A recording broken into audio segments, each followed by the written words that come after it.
আসসালামু আলাইকুম রহমতুল্লাহি বারাকাতু। আমার সঙ্গে উপস্থিত আছেন হযরত মাওলানা মুফতি রেজওয়ানুল কারীম রহমানী সাহেব। মুফতি সাহেবের নিকটে আমার একটি প্রশ্ন। সাতপন্থীরা বলে যে আমরা হকের উপর আছি, ওলামা পন্থীরা বলে আমরা হকের উপর আছি। এই দুই দলের মধ্যে কোন দলটি হকের উপর আছে? কোরআন এবং হাদিস থেকে আপনি আমাকে প্রশ্ন জবাব দিন।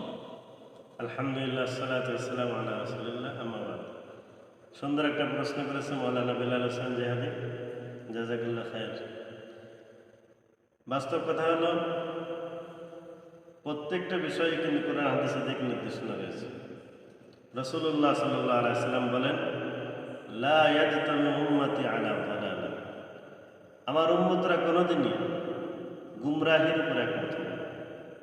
কেউ যদি গুমরাহ করে, কোরআন হাদিস থেকে বের হয়ে যায়, অন্যায় কাজ করে, যেটা কোরআন হাদিসে নাই এমন কোনো কাজ করে, সে যত বড় হুজুর হোক, যত বড় আল্লামা হোক, দেখা যাবে যে ওলামা ইকরাম এরা কখনই ওই গুমরাহের উপর একমত হবে না।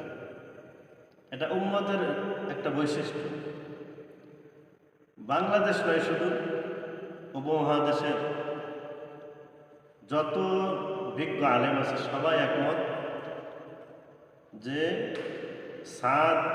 মাওলানা সাদ সাহেব যে কোরআন এবং হাদিসের কিছু স্পষ্ট কথাকে যিনি বিকৃতি করেছেন, যেগুলো কোরআন হাদিসে ইজমায়ে উম্মাহ, সমস্ত উম্মতরা এর উপর একমত, ওগুলো এই বিষয়গুলো মতানক্য নেই, সেইগুলো তিনি ইখতিলাফ সৃষ্টি করেছেন এবং নিজেকে আমির দাবি করেছেন।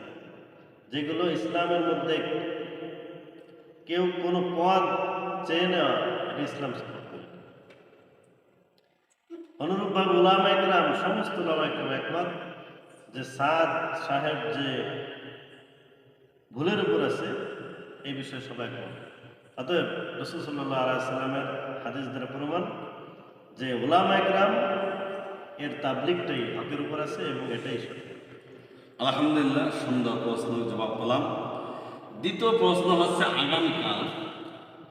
আগামীকাল আমাদের ওলামা কিরাম যে সম্মেলন ডেকেছেন, আলেমদেরকে দাওয়াত দিয়েছেন, এর উদ্দেশ্যটা কি?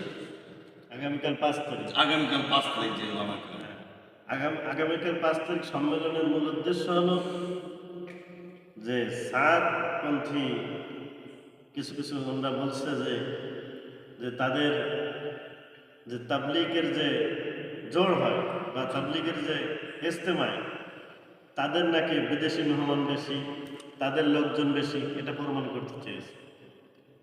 কিন্তু বাস্তব কি, এটা তো আর মিডিয়ার মাধ্যমে সব কিছু প্রমাণ পাওয়া যায় না।